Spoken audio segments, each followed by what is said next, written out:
Alright, I've spent some quality times with these smartphones, the Infinix Note 30 Pro and the Infinix Note 30, which are now available for pickup in any nearby 3C Up shops. But by pickup, it's not free of charge. You pay to get it just like I did. So I will drop the buyer's contact in the description. You can check it and then contact them for purchase. Now, the Infinix Note 30 Pro will cost you 181,000 naira, while the Note 30 will cost you 120k. Both phones are 4G connected, but for the sake of this review, my focus will be on the Infinix Note 30 Pro with a bossy design, and the frame is made of plastic, then the back is made of glass. This phone has IP53 waterproof rating, which is better than none, and that simply means that in this rainy season, if you deal with your Infinix 30 Pro, when rain dey fall, you no go dey fear say rain go damage am. So such durability, such assurance is a good move at this point in time. But aside from that, there is more interesting stuff about the Infinix Note 30 Pro that made it to be an unbeatable value device. This year, it comes with an all-round fast charge system. Down at grammar, but let me break it down. By all-round fast charge system, it simply means these three things. First, the phone supports a wired USB Type-C charging system. So inside the box, you get 68-watt adapter that can charge from 0 to 100 in less than an hour. Secondly, the phone supports a wireless charging system, and in this case up to 15 watts. The wireless pad comes with the phone. And lastly, the all-round fast charge capability enable your Infinix Note 30 Pro to serve as a power bank to charge or boost other phones wirelessly. Which means if you have an iPhone or a Samsung phone that supports wireless charging, if the battery is running down, you can use your Infinix Note 30 Pro as power bank to charge it wirelessly. So why is the all-round fast charging system a big deal to Infinix? Because they are the first to introduce wireless and reverse wireless charging technology in a phone that costs below $300. There's nowhere else in the world you fit see them. Another interesting thing about this phone is the display.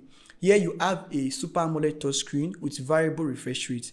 You can choose 120Hz for smooth refresh rate, or 90Hz or 60, or better still, leave it in auto refresh. So depending on what you are doing on the screen, the phone will automatically refresh and it will still save battery too.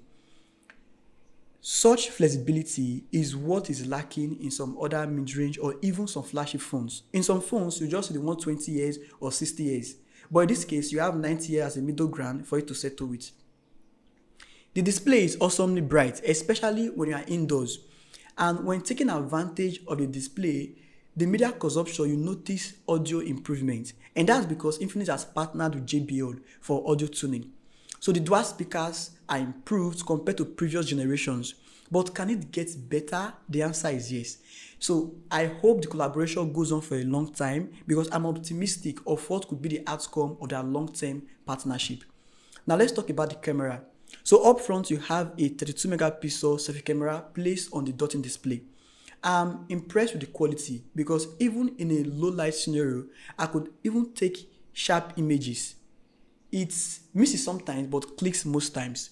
The rear camera is 108 megapixel and it is excellent in a lit environment. The colors are natural and the artificial bokeh effect is awesome. But unfortunately, the phone cannot record video in 4K resolution because the chipset capability only supports 2K resolution. And that brings us to the performance. At the hem is the MediaTek G99 chipset paired with 8GB physical RAM plus 8GB physical RAM, bringing a total of 16GB RAM. The storage capacity is 256GB and can be extended through micro SD.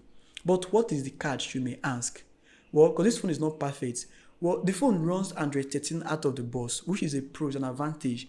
However, based on Infinix previous data, they are not reliable when it comes to OS upgrade. Like I've had series of messages from consumers that Infinix is yet to upgrade our phone to Android 12, 13, and so on and so forth.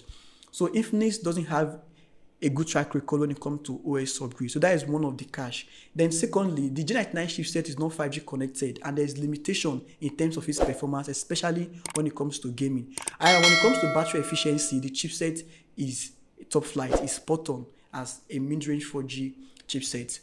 So, but let me know in the comment section what features about this phone impresses you the most. Drop in the comment section.